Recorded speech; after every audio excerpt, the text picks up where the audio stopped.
एक 15 साल का लड़का था रोहित, जो कि मुंबई शहर में रहता था। एक बार गर्मी की छुट्टियों में वो अपने दादा दादी के गांव गया। शहर की हलचल से दूर गांव की हरियाली और शांति रोहित को बहुत पसंद थी। लेकिन इस बार की छुट्टियां उसके लिए कुछ अलग थी। गांव में एक पुरानी सुनसान हवेली थी, जिसके बारे में कहा जाता था कि वहां अजीब और रहस्यमयी घटनाएं होती है। रोहित काफी हिम्मत वाला था और वो ये सब बातें नहीं मानता था। इसीलिए वो एक दिन अकेले ही उस हवेली की ओर चला गया। वो हवेली एक पुराने खंडर जैसी थी। दीवारों पर बेलें उगी हुई थी, हर तरफ धूल और मकड़ी के जाले थे और हवेली के अंदर एकदम सन्नाटा था। ना हवा का कोई झोंका, न किसी जानवर की आवाज। रोहित धीरे धीरे अंदर गया और एक बड़े कमरे में पहुंचा। वहां एक पुराना आईना रखा था, लकड़ी की नक्काशीदार फ्रेम से बना, जिसका शीशा हल्का नीला और रहस्यमयी चमक वाला था। तभी अचानक हवेली के एक कोने से किसी के फुसफुसाने की आवाज आई। रोहित घबरा गया और मुड़कर भागने ही वाला था कि उसके कानों में एक धीमी बूढ़ी आवाज आई, डरो मत, ये आईना तुम्हें तुम्हारा भविष्य दिखाएगा।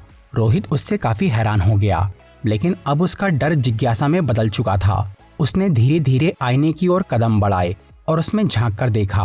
पहले तो वहां सिर्फ उसका ही अक्स दिखाई दिया, लेकिन फिर अचानक आईने की सतह पर लहरें उठने लगी, जैसे पानी हिल रहा हो। और अगले ही पल रोहित ने खुद को एक शानदार ऑडिटोरियम में खड़ा देखा, जहां वो एक स्टेज पर था। उसके हाथ में एक ट्रॉफी थी और सैकड़ों लोग उसके लिए तालियां बजा रहे थे। बैकग्राउंड में एक बड़ा स्क्रीन था, जिस पर लिखा था डॉक्टर रोहित शर्मा, दुनिया का सबसे युवा वैज्ञानिक। रोहित की आंखें आश्चर्य से फैल गई। क्या मैं सच में वैज्ञानिक बनने वाला हूँ? लेकिन इससे पहले कि वो कुछ और देख पाता, आईने की सतह फिर से लहराने लगी और इस बार उसने जो देखा उससे वो हिल गया। आईने में कुछ भयानक दिखा। रोहित एक हॉस्पिटल के बेड पर था और बहुत घायल था। उसके चारों ओर डॉक्टर थे और उसके माँ बाप घबराए हुए खड़े थे। ये देखकर रोहित डरकर चिल्लाया और वो पीछे हट गया। आईने की सतह अब पहले जैसी हो गई थी, पर रोहित का दिल तेजी से धड़क रहा था। वो सोचने लग गया, क्या मैं सच में मरने वाला हूँ? वो अब वहाँ और नहीं रुक सकता था। उसने आईने को कपड़े से ढका और हवेली से बाहर भाग गया। फिर रोहित वापस अपने दादा दादी के घर आया, लेकिन अब वो बहुत बेचैन था। इसलिए उसने अपनी दादी को सारी बातें बता दी। तब उसकी दादी ने कहा, बेटा, भविष्य पत्थर पर लिखी लकीर नहीं होता, वो आईना बस संभावनाएं दिखाता है। अगर तुम सावधान रहो तो तुम्हारा बुरा भविष्य कभी सच नहीं होगा। रोहित को इससे थोड़ी राहत मिली और उसने ये फैसला किया कि वो अपनी सेहत का ज्यादा ध्यान रखेगा और हमेशा सावधान रहेगा। लेकिन अगले ही दिन कुछ ऐसा हुआ जिसने उसे फिर से चौंका दिया। रोहित अपने दोस्तों के साथ पास के एक जंगल में खेलने गया था। खेलते खेलते वो सब लोग एक पहाड़ी पर पहुंच गए, जहां की जमीन थोड़ी चिकनी थी। तभी रोहित को अचानक याद आया, आईने में जो हॉस्पिटल का दृश्य था उसमें भी उसे ऐसा ही जंगल और पहाड़ दिखा था। उसने सोचा कि क्या यहीं पर मेरा एक्सीडेंट होने वाला है?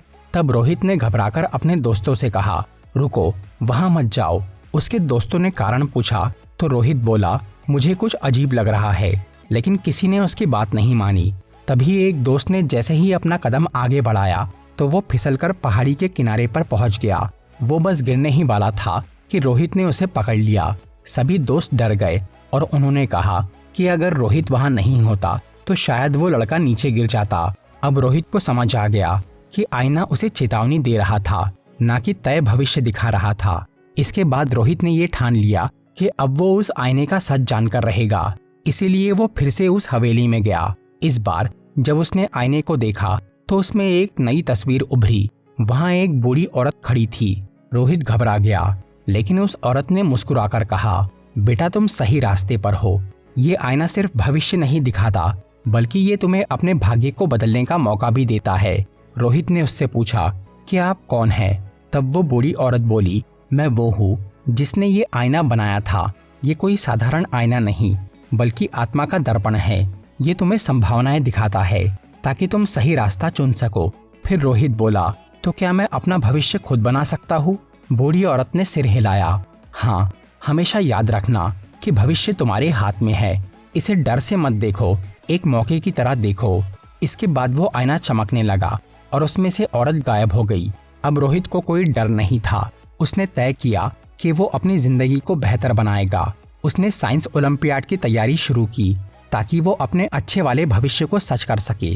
रोहित ने अपनी सेहत का भी ख्याल रखा ताकि हॉस्पिटल वाला भविष्य हकीकत ना बने। उसने अपने परिवार और दोस्तों का भी ध्यान रखना शुरू किया ताकि वो किसी भी बुरी घटना को पहले ही टाल सके। इस तरह से कुछ साल बीत जाते हैं और एक दिन रोहित सच में इंटरनेशनल साइंस ओलंपियाड जीत गया। वो एक मशहूर वैज्ञानिक बना और जब उसे नोबेल प्राइज मिला तो उसे फिर से वो आईना याद आया।